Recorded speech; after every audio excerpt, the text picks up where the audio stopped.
샬롬.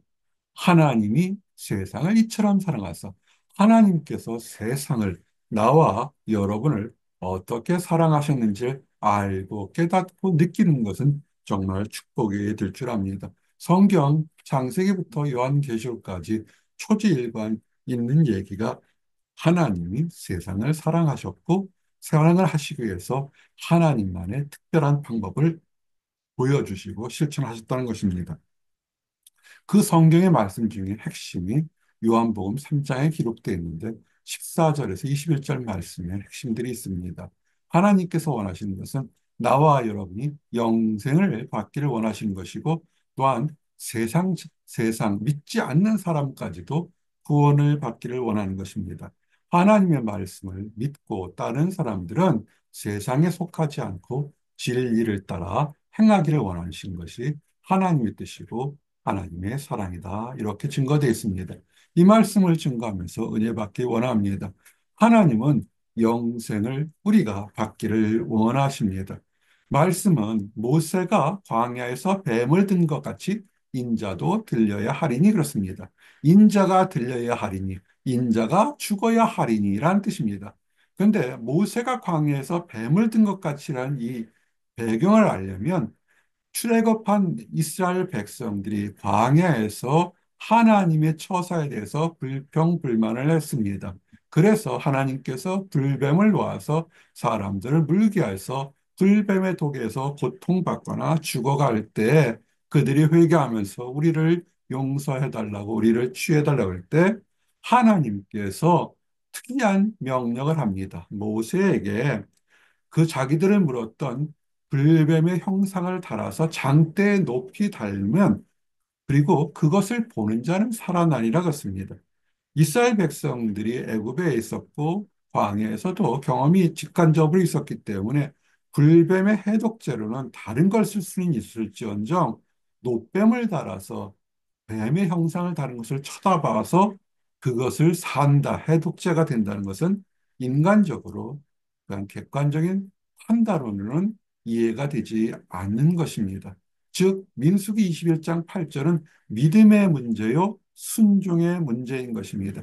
우리가 구원받는 것, 영생을 받는 것은 우리의 지식의 능력이나 어떤 경험의 능력이 아니라 믿음과 순종의 문제인 것입니다. 그들이 범죄를 했습니다. 그래서 그들은 죽을 수밖에 없었고 죽어 나가고 있을 때 하나님의 명령은 그들을 물었던 불뱀의 모습을 노뱀을 달아서 그것을 쳐다보는 자는 살아나리라고 했습니다. 안 쳐다보면 죽는다는 것이죠. 그런데 모세가 노뱀을 바로 장대에 다니까 뱀에게 물린 자들이 그 사람이 회개하든 회개하지 않든 쳐다본 사람들은 살았고 그래도 그게 말이 안 된다는 사람들은 죽었다는 것입니다. 즉 모세가 뱀을 한 것처럼 하나님께서 십자가의 사역을 만들었을 때 그것이 인간의 모습으로는 십자가를 쳐다보는 것이 죄의 용서를 받는다는 것과 직접적으로 이해가 되지는 않지만 하나님의 명령은 너희들의 인간들의 이해와 상관없이 순종하는 사람은 살아나리라는 믿음의 모습을 우리에게 증거하는 것입니다. 하나님께서는 영생을 얻는 것은 혈통으로나 육적으로나 이스라엘 백성으로나 인간의 능력이나 재물이나 권력이나 경험이나 지식으로 되는 것이 아니라고 명료하게 증거되어 있습니다. 즉, 하나님으로부터 하나님이 방법으로 하나님께서 원하시는 대로 순종한 사람들이 낫는 것입니다. 불뱀에 물려서 죽어가던 사람들이 자기를 고통스럽게 했던 불뱀의 모습조차 보기 싫었을 때, 그러나 하나님께서 불뱀의 모습을 보면 살리란 그 명령에 순종해서 불뱀을 바라봤을 때 그들이 살아나는 것처럼 하나님께서 이 세상을 사랑하기 위해서 독생자를 보내셨던 것을 믿고 따르는 자는 살아나리라는 하나님의 계획과 하나님의 뜻이 있다는 것입니다. 이것이 중요하죠. 그래서 하나님께서는 독생자 예수 그리스도를 이 땅에 보내셨습니다. 이처럼 사랑하사 어처럼 얼마만큼 사랑하셨습니까? 자기의 독생자여 하나뿐인 아들 예수 그리스도가 죄도 없으면서 모든 사람의 죄를 대신 짊어지고 십자가에 달려 죽게 만드는 것입니다. 죽은 노뱀처럼 십자가에 달려 죽었는데 그를 쳐다보는 자, 예수 그리스도가 우리를 위하여 죄를 짊어지고 십자가에 죽었다는 것을 보고 믿는 자는 살아나리라는 이것을 얻기를 원하시는 것입니다. 이는 그를 믿는 자마다 멸망하지 않고 영생을 얻게 하려 하심이라. 하나님께서 택한 예수 그리스도의 사역을 믿는 자는 살아나는 것입니다. 이것이 축복입니다. 이 외에 다른 복음은 없습니다. 속지 마시기 바랍니다. 하나님은 이 땅에 오신 것이 심판을 위한 것이 아니라 구원을 하기 위한 것입니다.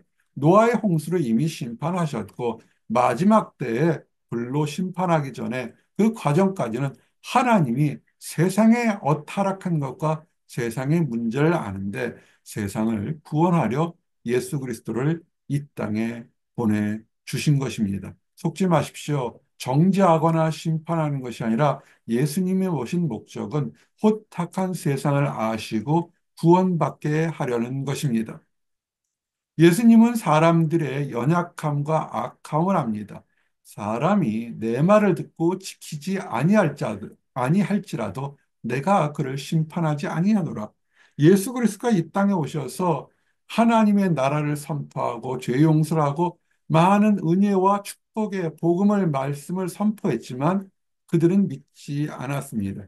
그럼에도 불구하고 예수님은 그 불신하고 배신하고 조롱하는 사람들까지도 위해서 이 땅에 오셨던 것입니다. 심판이 아니라 한 사람이라도 더 구원하려는 하나님의 자비하심으로 이 땅에 오신 것입니다.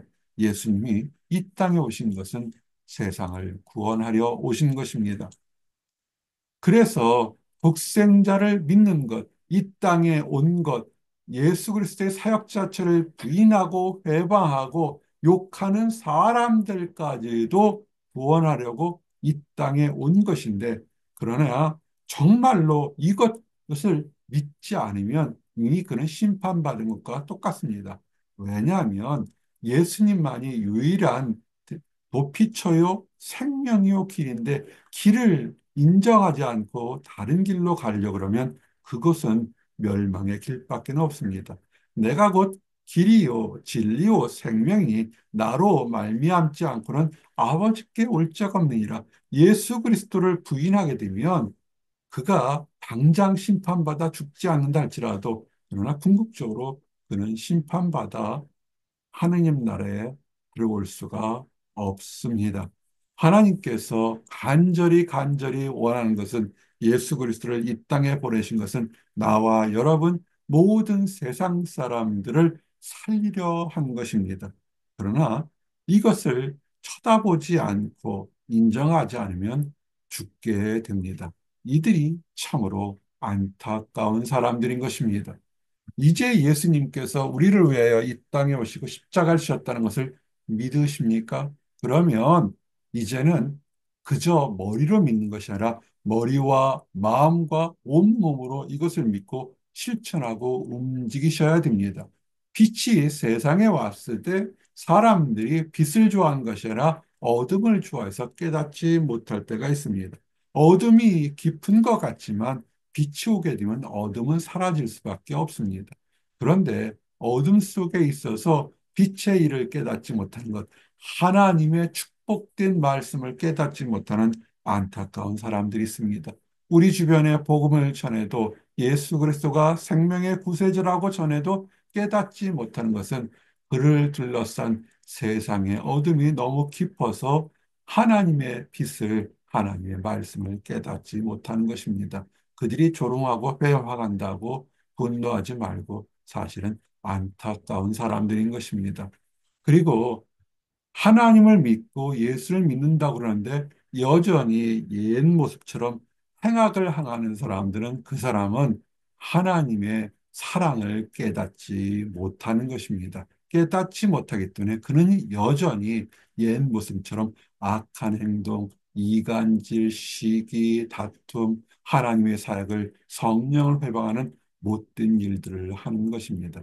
교회 문턱을 수십 년 닮은 것이 중요한 것이 아니라 선을 행하는지를 쳐다보시고 보셔야 합니다.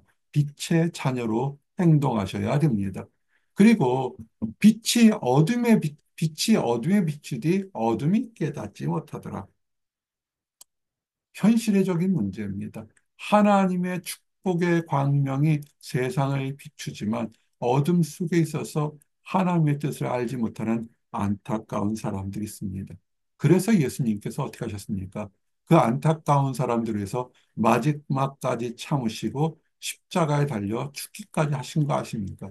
그러고도 깨닫지 못해서 부활의 모습을 통해서 그 어둠 속에 있는 사람들이 일어나 깨어서 빛으로 나아오라.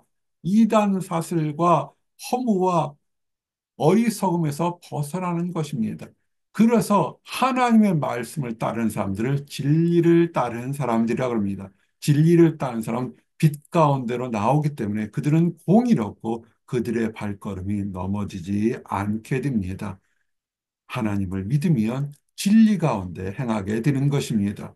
그리고 세상의 빛이요. 하나님이 우리 주님께서 세상의 빛이기 때문에 우리는 세상을 다닐 때 넘어질 필요가 없고 두려울 필요가 없습니다. 생명의 빛을 바라보고 한 걸음 한 걸음 나가면 되는 것입니다. 주님은 우리의 신분을 얘기했습니다. 너희가 이전에는 어둠의 자녀였다가 이제는 빛의 자녀라. 예수 그리스도가 우리를 위하여 십자가에 달려 죽으시고 우리를 위해서 부활하시고 기도하시고 영접하는 자에게 하나님의 자녀가 되는 축복을 줬다는 걸 믿는 자들은 빛의 자녀가 되었으니 이제 빛의 자녀들처럼 공의롭고 선을 행하면서 사시기 바랍니다. 이제 말씀을 정리합니다. 하나님의 사랑, 구원을, 영생을 주시는 것입니다. 아무리 이 땅에 많은 것을 가지고 누려도 그러나 종국에 사라져서 아무 이유 없이 덧없이 죽는다면 그리고 그 후에 심판을 받는다면 그의 인생은 헛되고 헛된 것일 것입니다. 그런데 하나님께서는 놀랍게도 깨닫지 못하고 어리석다 할지라도 하나님의 은혜로 자비하심으로 하나님의 용서하심과 하나님의 자녀로 되는 축복을 예배해 놓으셨습니다. 그것은 예수 그리스도이고 이것은 온 교회가 천년, 이천년 앞으로 예수 그리스도가 오시는 날까지 동일하게 반복해서 증거하는 말씀인 것입니다. 예수님이 생명의 길이요, 빛이요, 진리인 것입니다. 예수님께로 나오셔서 하나님의 사랑을 받고 누리고 즐거워하는 모든 성도님들이 되시기를 원합니다. 기도하시겠습니다. 하나님 감사합니다. 하나님이 세상을 이처럼 사랑하사 독생자를 우리에게 주셨던 것을 깨닫고 그 은혜에 감복하며 그 사랑의 그 능력으로 하루하루 살아가게 하심 감사합니다. 오늘 함께 예배드리는 우리 모든 성도님들이 하나님의 구원의 사랑과 영혼을 주시는 사랑을 깨닫고 현실 삶에서 세상의 빛의 자녀로서 살아가도록 축복해 주심을 인하여 감사합니다. 그런데 아직도 하나님을 알지 못하고 안다가면서도 그릇된 지식과 신념으로 혈통이나 육정으로 구원을 얻으려는 안타까운 사람들이 있습니다. 아버지, 그들의 연약함과 어리석음까지도 참고 인내하시는 줄 압니다. 먼저 하나님의 사랑을 발견한 우리가 진리의 복음의 말씀을 전달해서 가족에게, 이웃에게, 우리의 사랑하는 사람들에게 하나님의 말씀이 전달되어서 함께 축복의 대열에 들어가 기쁨을 나누도록 허락하시고 인도하여 주시옵소서. 늘 감사드립니다. 예수 그리스도 이름 받들어 기도드렸습니다. 아멘.